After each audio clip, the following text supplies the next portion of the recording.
নমস্কার বন্ধুরা, আমি প্রসূন আচার্য। আপনারা দেখছেন প্রসূন আচারিয়া জার্নালিস্ট চ্যানেল। আজকে আমরা আলোচনা করব যে বিষয়টি নিয়ে, সেটা হচ্ছে ঠিক এই মুহূর্তে পশ্চিমবঙ্গের রাজনৈতিক পরিস্থিতি কোন দিকে দাঁড়িয়ে। ভোট বাজারের প্রাথমিক একটা সমীক্ষা একটা অর্গানাইজেশন করেছে, ভোট ভাইবস। তারা যা বলছে সেটা কোন দিকে ইঙ্গিত করছে, এবং এসআইআর এর যে প্রক্রিয়া চলছে সেটাই খেলাটাকে কিভাবে বদলে দিচ্ছে। সামগ্রিকভাবে আমরা আলোচনা করব। আপনারা পুরো ভিডিওটা মন দিয়ে শুনবেন। তার আগে বলি, যারা আমার এই চ্যানেল দেখছেন নিয়মিত, তারা অবশ্যই সাবস্ক্রাইব করবেন, বন্ধুদের শেয়ার করবেন, কমেন্ট করবেন, তবেই এই চ্যানেলের সার্থকতা। দেখুন, গতকাল কলকাতার রাস্তায় এমন একটি ঘটনার সাক্ষী ছিল সম্প্রতিকালের মধ্যে, সেটা হয়নি। বেগুনি রঙে প্রায় ভরে গিয়েছিল কলকাতার রাস্তা, কারণ আশা কর্মীরা আশাহত হচ্ছিলেন যে তাদের আর্থিক লেনাদেনার ব্যাপারে রাজ্য সরকারের কাছে দাবি ছিল, এবং তাদেরকে কলকাতায় আসতে দেওয়ার ব্যাপারে বাধা প্রদান করা হচ্ছিল। বারবার আমরা দেখেছিলাম, বিভিন্ন ভিডিও সোশ্যাল মিডিয়ায় ভাইরাল হয়েছে, কিভাবে বাড়ি থেকে যখন জেলা থেকে তারা ট্রেনে উঠছেন পুলিশ বাধা দেয়, পরে হাওড়া স্টেশন শিয়ালদা স্টেশনে বাধা দেয়, এবং তাদের যে দাবি দেওয়া কত আশাকর্মী আছে পশ্চিমবঙ্গে, সেটা নিয়েও কথা বলবো। কারণ হচ্ছে, এই আশাকর্মীরা বলেছেন যে 2026 সালের ভোটে আমরা দেখে নেব। কিন্তু ঠিক এই মুহূর্তে আপনারা যেটা সকলে জানতে ইচ্ছুক, যে এসআইআর প্রক্রিয়াটা খেলাটাকে কিভাবে ঘুরিয়ে দিচ্ছে। বিশেষ করে সুপ্রিম কোর্টের যে নির্দেশ আসার আগে, অর্থাৎ লজিক্যাল ডিসক্রিপেন্সির নামে যে নাম কাটার একটা প্রক্রিয়া শুরু হয়েছিল ধরে ধরে জেলা ওয়ারি, সেইটা প্রতিহত করার পরে এখন election commission is taking time.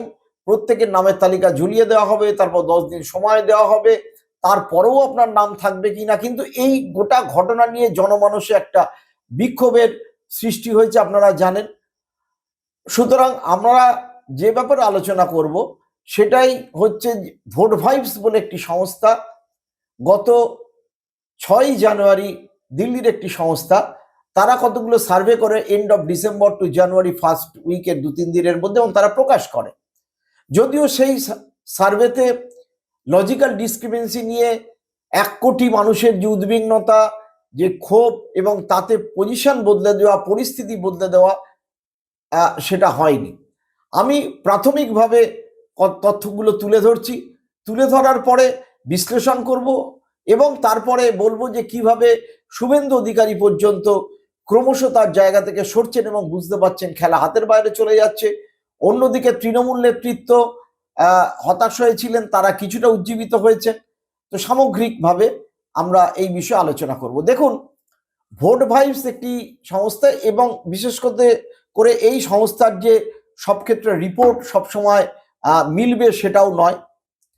কিন্তু প্রাথমিকভাবে যে সমীক্ষা তারা করেছে, তাতে পশ্চিমবঙ্গের মুখ্যমন্ত্রী পছন্দের যে তালিকা বা সার্ভে রিপোর্ট উঠে এসছে, তাতে মমতা বন্দ্যোপাধ্যায়কে পছন্দ করছেন মুখ্যমন্ত্রী হিসেবে 38.4 লোক। সেখানে শুভেন্দু অধিকারীকে পছন্দ করছেন 20.9, প্রায় 21% লোক। আমি এখানে একটাই কথা বলবো, যে দেখুন, বিহারেও এইরকম একটা সমীক্ষা হয়েছিল, সেখানে তেজস্বী এগিয়েছিলেন নীতিশ কুমারের থেকে অনেকটাই, এবং প্রশান্ত কিশোর নীতিশ কুমারের থেকেও এগিয়েছিলেন। প্রশান্ত কিশোর একটি সিটও জেতেননি, আর নীতিশ কুমার চিফ মিনিস্টার হয়েছেন, তেজস্বী কোনো মতে বিরোধী দলনেতা হয়েছেন। কিন্তু তা সত্ত্বেও এই ধরনের সমীক্ষাগুলোর কতগুলো ইন্টারেস্টিং ফিচার থাকে, সেইটা আপনাদের জানাই। মমতা বন্দ্যোপাধ্যায় 38.4, শ্রমিক লাহিড়ী, এটা ইন্টারেস্টিং পয়েন্ট, শ্রমিক লাহিড়ী কিন্তু এইখানে 14.8, অর্থাৎ প্রায় 15% মানুষের মুখ্যমন্ত্রী পছন্দের মুখ। অভিষেক ব্যানার্জি কিন্তু খুব কম, 5%, কারণ অভিষেক ব্যানার্জি এখনো মমতা বন্দ্যোপাধ্যায়ের ছায়া হিসেবে। দিলীপ ঘোষ 6%, প্রায় 5.9, অধীর চৌধুরী 2 সামথিং, মোহাম্মদ সেলিম 8, এবং অন্যান্যরা জানে না। অর্থাৎ একটা জিনিস খুব স্পষ্ট, চিফ মিনিস্টারের পছন্দ হিসেবে মমতা বন্দ্যোপাধ্যায় কিন্তু এই ভোট ভাইবসের যে সমীক্ষা, তাতে কিন্তু এগিয়ে রয়েছেন। এইটা একটা তৃণমূলের পক্ষ থেকে পজিটিভ ইঙ্গিত। এবং শুভেন্দু অধিকারীকে যতই মুখ বলে মনে করা হোক না কেন, যে যখন সমীক্ষা করা হয়েছিল শ্রমিক ভট্টাচার্য তিনিও কিন্তু মডারেট মুখ হিসেবে উঠে আসছেন। এবং আমরা বিশেষ করে টাটার যে কারখানা যেখানে হয়নি সিঙ্গুরে, সেই সভা দাঁড়িয়ে প্রধানমন্ত্রী নরেন্দ্র মোদী কেন টাটার সম্পর্কে বললেন না কিছু, ইডি নিয়ে বললেন না কিছু, ইত্যাদি ব্যাপারে শুভেন্দু অধিকারী যখন মুখে কুলু পেটেছেন, তখন আমরা দেখলাম শ্রমিক ভট্টাচার্য কিন্তু ব্যাঠাতে গিয়েছেন। অর্থাৎ বিজেপির যে ভেতরকার যে একটা লড়াই চলছে, এবং ইন্টারেস্টিং পয়েন্ট, দিলীপ ঘোষকে কিন্তু ওই সভাতেও আমন্ত্রণ জানানো হয়নি, যদিও দিলীপ ঘোষকে দলে ফিরিয়ে দায়িত্ব দেওয়ার কথা বলা হচ্ছে। আমি বিজেপির আভ্যন্তরীণ পরিস্থিতি কিভাবে ভিন রাজ্য থেকে লোকে এনে এখন ভোট করানোর কথা ভাবা হচ্ছে, সেটা নিয়ে আমি বিস্তারিত আলোচনায় যাব। এর পরের যে সমীক্ষা, সেটা হচ্ছে কত শতাংশ লোক তৃণমূলকে মনে করছেন যে বেটার, তারা ভোটে জিততে পারে। দেখুন, প্রায় 39.6% লোক মনে করছে, বিজেপিকে মনে করছে 30.5% লোক, আর লেফট কংগ্রেসকে কম্বাইন্ড হিসেবে মনে করছে 7.3%, আদার্স 4, ডিসিশন নেয়নি 11.7% লোক, আর বলতে পারছে না 6.8, অর্থাৎ প্রায় 18% লোক কিন্তু এখনো ইনডিসিশনে ভুগছে। এবং সবচেয়ে বড় কথা, এই ক্ষেত্রেও আমরা দেখতে পাচ্ছি তৃণমূল কংগ্রেস কিন্তু পছন্দের তালিকায় এগিয়ে আছে। আমরা যদি 2021-এর ভোটের যে ফলাফলের দিকে তাকাই, তখন দেখেছিলাম বিজেপি 37-38%-এর কাছে ভোট পেয়েছিল, তৃণমূল 48% ভোট পেয়েছিল, বিরাট পরিমাণে ফারাক ছিল।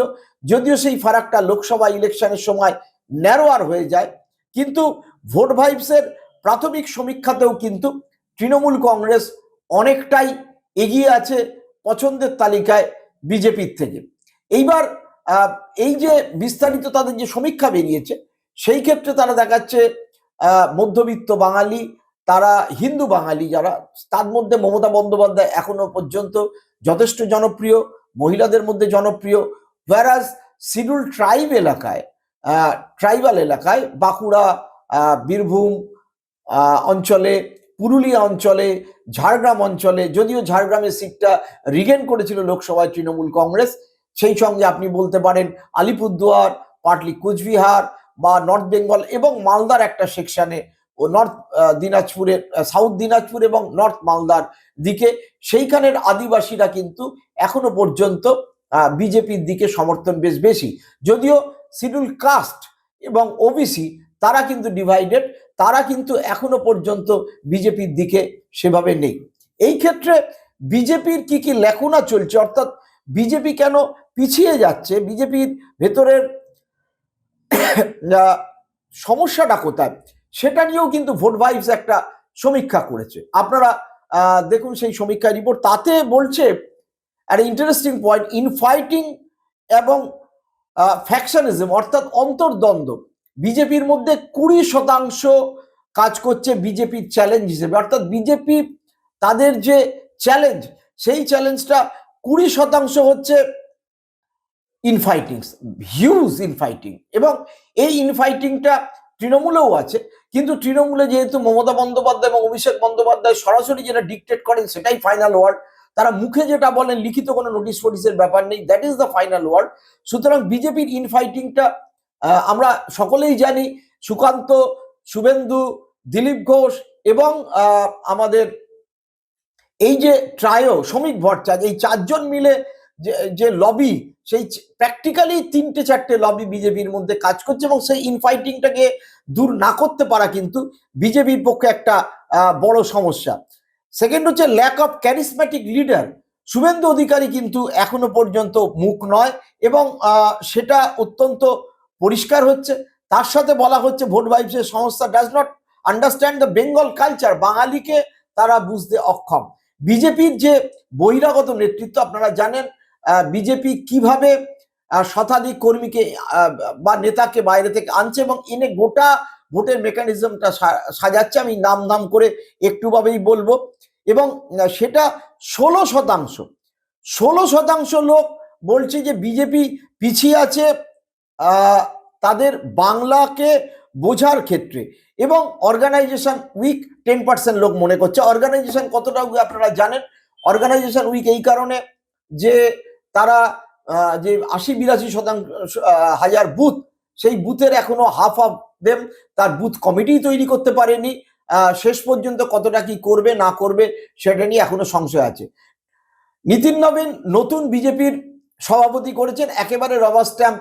আপনারা জানেন অমিত শাহ এবং নরেন্দ্র মোদী, যদিও নরেন্দ্র মোদী তাকে তার বস বলে মনে করছে এবং বলছেন, কিন্তু বিজেপি দলে দলে ভিন রাজ্য থেকে নেতাদের এনে পশ্চিমবঙ্গের ইলেকশন পরিচালনার দায়িত্ব দিচ্ছে।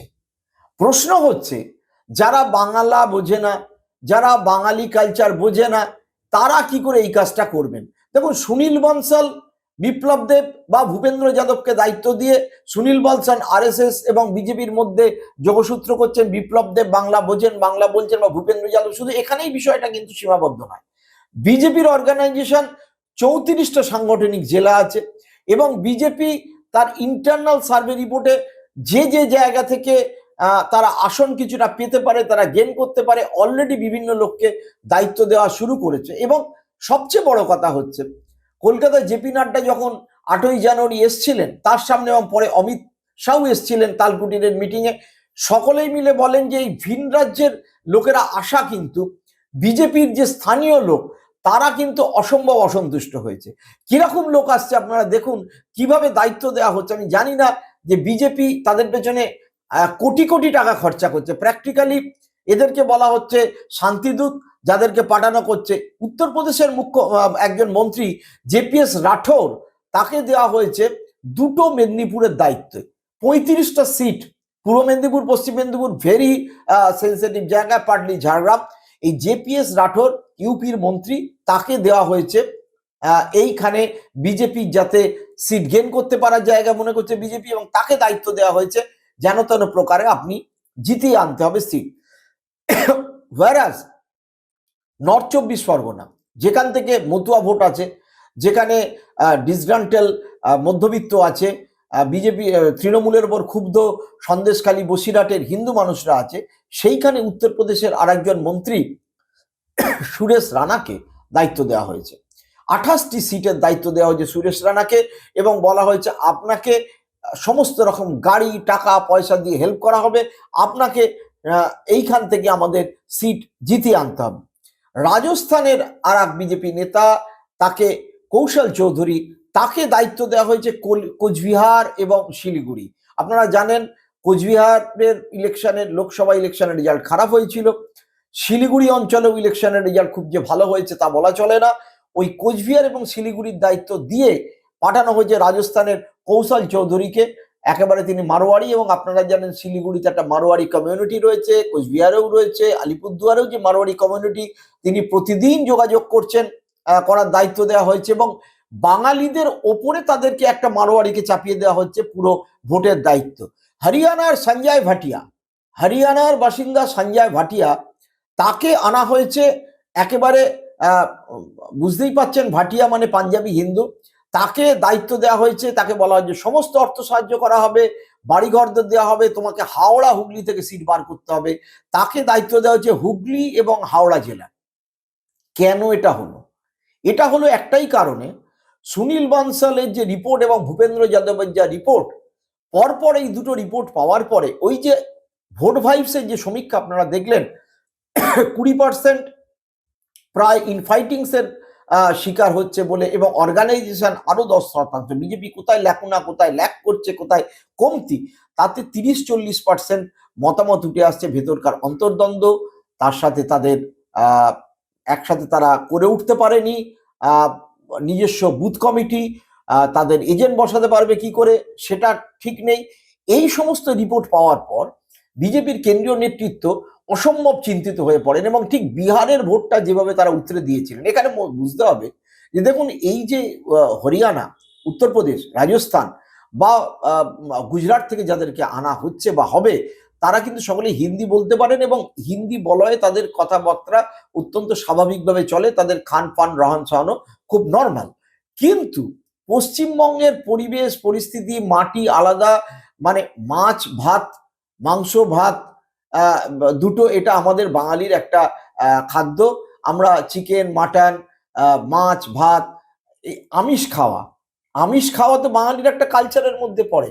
এই এবং বাংলা বলা, এরা কিন্তু কেউ বাংলা বোঝেও না, বাংলা বলতেও পারেন না, তার জন্য তাদেরকে লোকাল বিজেপির নেতৃত্বকে বলা হয়েছে যে আপনারা এদেরকে বোঝান প্রত্যেকটা ব্যাপারে। কিন্তু সমস্যা মানে কোথায় দাঁড়িয়েছে জানেন, বিজেপির এই যে অবাঙালি একটা স্টান্ট, এই যে আপনারা বন্দে ভারতের উদ্বোধন করা হলো, আপনারা জানেন যে হাওড়া থেকে কামাখ্যা পর্যন্ত বন্দে ভারত যাবে, নরেন্দ্র মোদী একটা বিরাট করলেন। সেই বন্দে ভারতে গতকাল থেকে অনলাইনে বুকিং করতে গিয়ে লোকে দেখছে শুধু আমিষ খাবার নিরামিষ, শুধু নিরামিষ খাবার, আমিষ খাওয়ারই শুধু নিরামিষ খাবার, আমিষ খাবার বলেই নেই। বিজেপির গোটা এই যে ন্যারেটিভ আরএসএস বিজেপি করে হিন্দি হিন্দি হিন্দুস্তান, তার মধ্যে মাছ ভাতের কোনো জায়গা নেই, তার মধ্যে বাঙালিত্বর কোনো জায়গা নেই। কিন্তু এই ভিন রাজ্য থেকে ঠেলে পাঠানো হচ্ছে, প্রচুর গাড়ির ব্যবস্থা করা হচ্ছে, প্রচুর টাকা পাম্প করা হচ্ছে, এবং এরা গিয়ে কি করছেন, এরা গিয়ে প্রত্যেকটা জেলায় বড় বড় এদের জন্য বাড়ি নিতে হচ্ছে, ফ্ল্যাট নিতে হচ্ছে, ভাড়া নিতে হচ্ছে। এবং সবচেয়ে আশঙ্কার কথা, একটি দৈনিক কাগজেও বেরিয়েছে এবং আমিও খবর নিয়ে দেখলাম যে খবরটা একেবারেই সঠিক, যে এরা এসে না বাস্তুরন্ত মতো বাড়ি খুঁজছে, দক্ষিণ কোলা হবে, কোন কোনে বাথরুম থাকবে, কোন দিক থেকে হাওয়া বয়, এবং নানা রকম তাদের আবদার।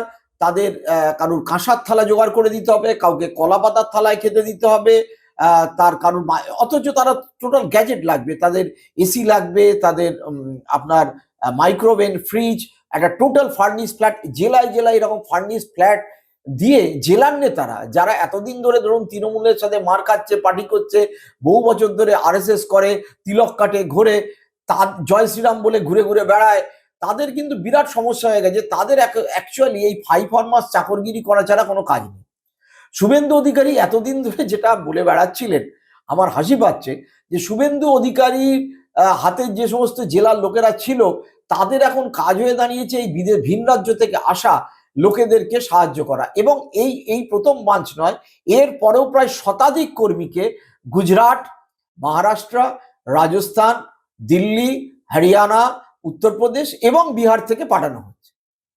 এই কর্মীরা জেলায় জেলায় থাকবে, তাদের জন্য ভোটার লিস্ট থাকবে। এইবার আমি আসবো ভোটার লিস্টের কথায়, কিভাবে ম্যানিপুলেট করা হচ্ছে, যে কারণে করা হচ্ছে, এবং তারপর তারা দেখে তারা যেরাম যেরাম ডাইরেকশন দেবেন, তারা সাম্প্রদায়িক উত্তেজনার কথা বলতে পারেন, তারা পরিস্থিতি গরম করে তুলতে পারেন। আর আপনারা জানেন রিপাবলিক বাংলা বলে টিভি চ্যানেল তো আছেই, আরো কিছু ওয়েব পোর্টাল আছে যারা সারাদিন ধরে এই সনাতনী সনাতনী করে একটা গন্ডগোল বাঁধিয়ে দেওয়ার মধ্যে প্রায় লিপ্ত হয়ে দাঁড়িয়েছে।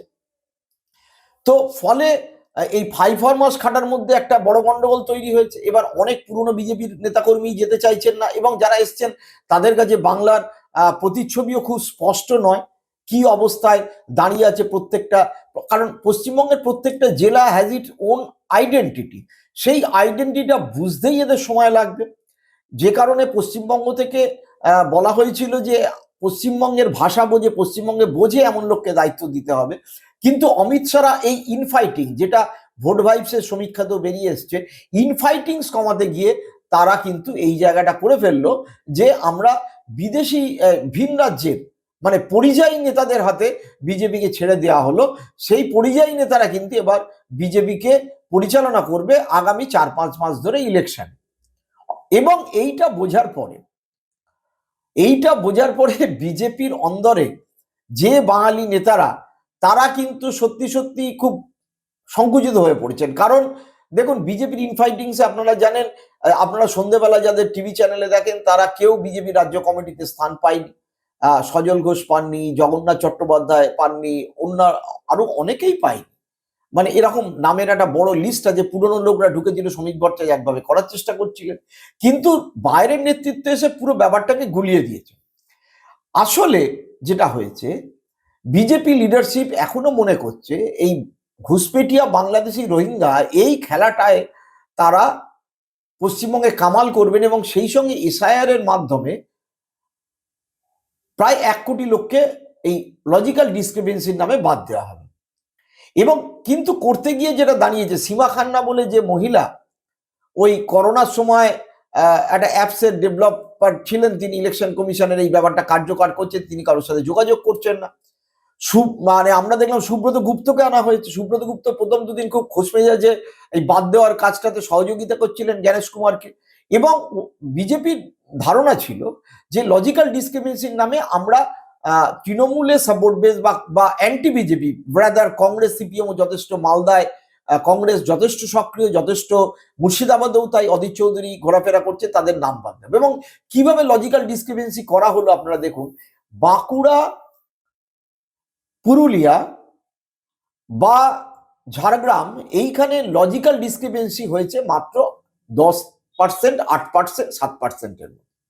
হোয়ারাজ নর্থ দিনাজপুর, যেটা মুসলিম, যেখানে সংখ্যা প্রায় 60%, মালদায় মুসলিম জনসংখ্যা 55-55% ওপরে, এখন আমার ধারণা নতুন সেন্সাস দিলে 57-58% হবে।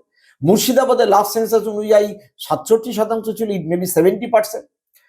বসিরহাট সাব ডিভিশন, বসিরহাট এলাকা, দক্ষিণ 24 পরগনা, এই অঞ্চলে মুসলিম প্রধান এলাকায় লজিক্যাল ডিসক্রিমিনেন্সি হয়েছে নিয়ার অ্যাবাউট 30-40%, অর্থাৎ 30-40% মুসলমানকে প্রশ্নের এতে দাঁড় করিয়ে দেওয়া হয়েছে যে তোমাকে প্রমাণ করতে হবে তুমিই সেই মানুষ, তুমিই ভোটার।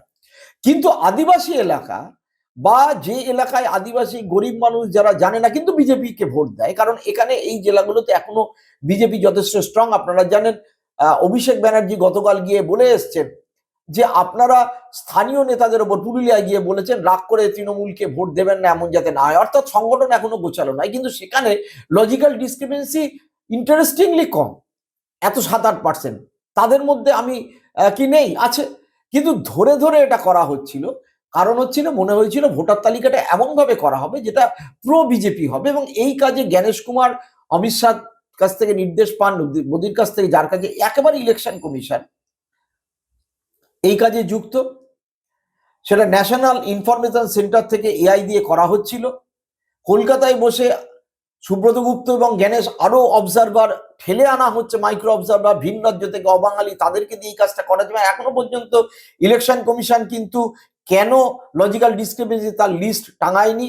আমার ধারণা তারা টাইম দিচ্ছে, দে আর টেকিং টাইম, শুক্র শনিবার হয়তো টাঙাবে, তারপরেও এই ভোটারদের নাম থাকবে কিনা জানি না। সুতরাং বাইরের থেকে লোক, বাইরের থেকে অবজারভার, মাইক্রো অবজারভার এনে আইএস, একেবারে বিজেপি মানে is, IPS cater, is cater এবং বিজেপির লোক ভরে দিয়ে নাম কাটা, এবং তারপরে এই বাইরের লোকেদের দিয়ে ভোট জেতা, যে প্রক্রিয়াটায় বিহারে সফল হয়েছিল সেই প্রক্রিয়াটাই পশ্চিমবঙ্গে করার জন্য বিজেপি উঠে পড়ে লেগেছে, একেবারে কেন্দ্রীয় বিজেপি।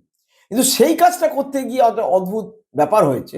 এতদিন বাদে যখন চন্দ্রবোসের নাম কাটা যাচ্ছে, যখন দেখছে মতুয়াদের মতুয়া ল্যান্ড বলা চলে, যে বাগদা, বনগা, গাইঘাটা, ওদিকে কৃষ্ণনগর, প্রায় 20-22টি যে আসন, সেখানে লাখ লাখ মানুষকে লজিক্যাল ডিসক্রিমিনেন্সি এবং অন্যান্য নথির জন্য এর আগের যে 34 লক্ষ ম্যাপিং হয়নি বলে দাঁড় করানো হয়েছিল, অর্থাৎ 2002 সালের সাথে তাদের কোনো ডকুমেন্ট নেই, তারা বড় section, large number of Matua, অর্থাৎ হিন্দুরা যখন বাদ যাচ্ছে, তখন শুভেন্দু অধিকারীর গলায় আমরা শুনেছি নতুন সুর, যে এসআইআর এর এই গন্ডগোলের পেছনে রাজ্য নেতৃত্ব তৃণমূলের, এবং তাদেরকে ঠিক করতে হবে। কিন্তু হিন্দুরা যেভাবে বাদ যাচ্ছে সেটা বড় বাজে ব্যাপার হয়ে দাঁড়াচ্ছে। এ তো ভূতের মুখে নাম। আসলে রোহিঙ্গা বাংলাদেশি ব্যাপারটা কিন্তু ধোপে টিকছে না। কিন্তু ওই হয় না, আপনার প্রশ্ন আসবে হয়তো সুন্দরবনের বাঘ কত, কিন্তু ভেবে আপনি পড়া করেছেন, কিন্তু আসলে আপনার প্রশ্ন এলো যে হাতির উপদ্রব উত্তরবঙ্গে কত বেড়েছে। তো এই বাঘ ধরেই কিন্তু প্রশ্নের মানে লেখার জায়গায় কিন্তু বিজেপি চলে এসছে বলে আমার মনে হচ্ছে, কেন জানি না। ফলে ভোট ভাইবসের সমীক্ষা একদিকে, ইনফাইটিংস অন্যদিকে, এবং তারপরে লজিক্যাল ডিসক্রিমিনেন্সির নামে এখনো ভোটার কাটার যে প্রবল প্রবণতা বিজেপি, এই তিনটের ওপর বিজেপি নির্ভর করে। এইবার পরিশেষে আসি যে ডিসগ্রান্টেল মানুষরা, দেখুন আশা কর্মীদের তারা বলেছেন যে 2026-এর ভোটে দেখিয়ে দেব। পশ্চিমবঙ্গে আশা কর্মী আছেন যারা অ্যাক্রিডেটেড সোশ্যাল ওয়ার্কার হিসেবে সেন্ট্রাল গভর্নমেন্টের একটা স্টাইপেন্ড পায় 3,500 টাকা, এবং তারপর পশ্চিমবঙ্গ সরকার 5,000 5,500 টাকা মতো দেয়। সারা দেশে 10.5 লাখ আশাকর্মী আছেন এবং পশ্চিমবঙ্গে 70,000 মতো আশাকর্মী আছেন। তাদের প্রতি যে কাজ করা হয়েছে সেটা কিন্তু অত্যন্ত দৃষ্টিকটু এবং সেটা কিন্তু মমতা ব্যানার্জির ওপর, ভোটের ওপর প্রভাব ফেলতে পারে। আমি এখনো মনে করি যে দেখুন, লাস্ট কল নেওয়ার অবস্থায় কিন্তু তৃণমূল নেতৃত্ব নেই বলেই মমতা বন্দ্যোপাধ্যায় একের পর এক মন্দির উদ্বোধন করছেন, একের পর এক বুঝতে পারছেন যে কোথাও একটা গন্ডগোল রয়েছে এবং সাধারণ মানুষের মধ্যে কিন্তু একটা অ্যান্টি ইনকামবেন্সি ফোর্স মানে কাজ করছে। এবং এই ভোট ভাইবসের সমীক্ষায় বলা হয়েছে যে রাজ্যের মমতা বন্দ্যোপাধ্যায়ের কাজে বা রাজ্য সরকারের কাছে যতজন মানুষ সন্তুষ্ট 30% ওপরে এবং ততজন মানুষই অসন্তুষ্ট, অর্থাৎ সন্তুষ্টি এবং অসন্তুষ্টি ইজ দ্য ইকুয়াল পোর্শন। সুতরাং তৃণমূল সেই জায়গায় নেই। এইবার অসন্তুষ্টি যেটা, সেই অসন্তুষ্টি পার্টিকুলার দুটো জেলাতে আমি দেখতে পাচ্ছি, মালদা এবং মুর্শিদাবাদ জেলায় ক্যাপিটালাইজ করার জায়গায় প্রচন্ডভাবে একদিকে অদিত চৌধুরী, অন্যদিকে ঈশা খান এবং তার সাথে মৌসুম চলে এসছেন। কংগ্রেস চেষ্টা করছে এই দুটো জেলা, এবং ওই দুটো জেলার মধ্যে পার্টিকুলার মুর্শিদাবাদ জেলায় সিপিএম নেতৃত্ব চেষ্টা করছে তাদের কিছুটা রিভাইভাল ঘটানো। সিপিএম নেতৃত্ব বীরভূম জেলার একটা অংশে বা নর্থ দিনাজপুরের একটা অংশ চেষ্টা করছে, অর্থাৎ মুসলিম ডমিনেটেড এলাকায় সিপিএম চেষ্টা করছে তাদের ভোটটা বাড়ানোর। কিন্তু আমার যে মনে হচ্ছে যেভাবে এসআইআর এর মাধ্যমে হেনস্থার শিকার হচ্ছে আপামর অ্যাক্রস দ্য ডিস্ট্রিক্ট মুসলিম জনতা, তো তারা শেষ পর্যন্ত ভোটটা কিন্তু হুমায়ুন বা নওশাদ সিদ্দিকী এই ফ্যাক্টরগুলো থাকবে, মিম ফ্যাক্টরও থাকবে, কিন্তু যে পরিমাণে মুসলিম ভোট ডিভিশন হবে বলে বিজেপি নেতৃত্ব ভাবছিলেন ততটা কিন্তু ডিভিশন হওয়ার সম্ভাবনা কম।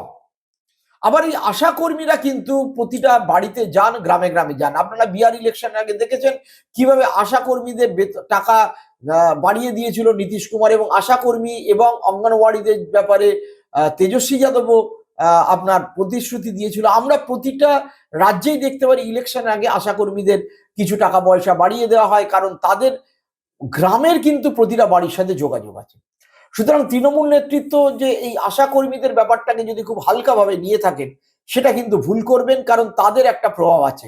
হোয়ারাস আবার এই আশা কর্মীদের যে সংগঠন দুটো, সেই সংগঠনটা এসইউসির একটা সংগঠন, শ্রমিক সংগঠন, সিপিএম এর রয়েছে, অশোক দাস এসইউসির এই ব্যাপারে রয়েছেন, তিনি সিপিএম এ রয়েছেন, মধুজা সেন বলছেন, দুটো মুখ খাতুন মানে যে মুসলিম নেত্রী তাদের রয়েছে, আমি নামটা এই মুহূর্তে মনে করতে পারছি না, কিন্তু তারা লকেটকে যেভাবে গোব্যাক স্লোগান দিয়ে পাঠালেন, অর্থাৎ আশাদের কর্মীদের যদি অ্যাঙ্গারটা ভোটে রিফ্লেক্টেড হয় সেটা বিজেপি ক্যাপিটালাইজ করতে পারবে এমন কিন্তু কোনো আপাতত সম্ভাবনা দেখা যাচ্ছে না। পরিশেষে বলি, নরেন্দ্র মোদী সিঙ্গুরে গিয়ে শিল্পের বার্তা দেননি, বিজেপির পক্ষে মাইনাস হয়েছে। নরেন্দ্র মোদী সিঙ্গুরে গিয়ে ইডির ব্যাপারে চুপ করে থেকেছেন, বিজেপির পক্ষে মাইনাস হয়েছে। এইবার এই মাসের শেষে একেবারে দিকে মমতা বন্দ্যোপাধ্যায় সভা করতে যাচ্ছেন, এবং সেই সভা থেকে তিনি কি বার্তা দেবেন আগামী সপ্তাহের শেষের দিকে আমরা বুঝতে পারবো। তবে এটা বোঝা যাচ্ছে যে একদিকে এসআইআর বিজেপির ভরসা, আর একদিকে ভিন রাজ্য থেকে নেতাদের আনা এবং সেটা তাদের মাথার উপর বসিয়ে দেওয়া, ইনফাইটিংস কমার বদলে বাঙালি যারা জেলায় জেলায় নেতৃত্ব রয়েছে তাদের মধ্যে ক্ষোভ, সব মিলিয়ে কিন্তু বিজেপির অভ্যন্তরে খুব বেশি স্বস্তির জায়গা কিন্তু একেবারেই নেই। আপনারা আশা করি যারা ভিডিওটি দেখেছেন, আবার বলবো লাইক শেয়ার কমেন্ট করতে, সেই সঙ্গে অবশ্যই করে সাবস্ক্রাইব করতে। সকলে ভালো থাকবেন, সুস্থ থাকবেন, নমস্কার।